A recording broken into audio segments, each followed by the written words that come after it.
So good evening, everyone. It is my great honor tonight to present the Joyce Warshow Lifetime Achievement Award to my friends Ted Snowdon and Duffy Violante.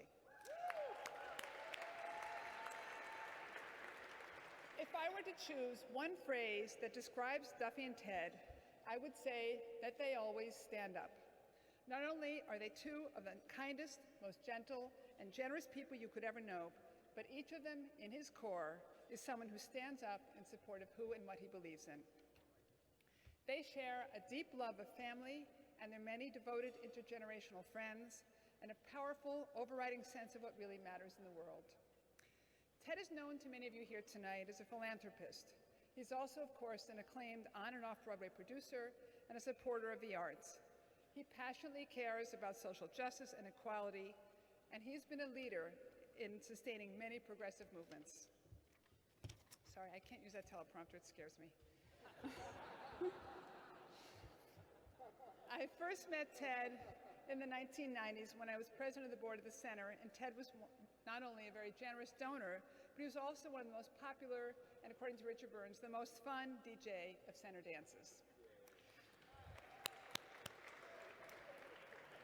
I got to know Ted then because in addition to our shared community work, we both have homes in the Catskills, share a love of the country, hiking, and dogs, and anyone who's known Ted for a while, of course, knew his beloved pug, Diana. Yes, Diana. So I met Duffy about 10 years ago, shortly after he and Ted got together, and it was immediately obvious to me how beautifully they complement each other and how perfectly suited they are to be together.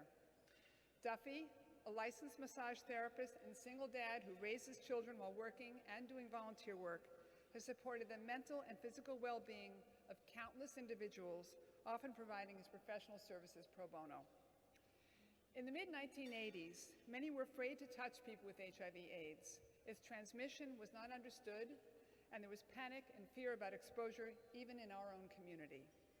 And yet Duffy showed up at Gay Men's Health Crisis and volunteered to give massages to people with HIV/AIDS. He stood up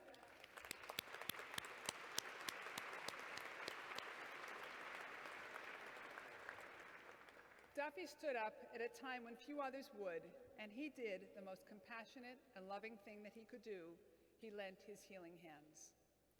Duffy's continued to stand up for the Hudson Valley LGBT Center, for SAGE, and for many AIDS rides, volunteering his time and considerable talent to help those who need his services, people living with cancer, with AIDS, and seniors.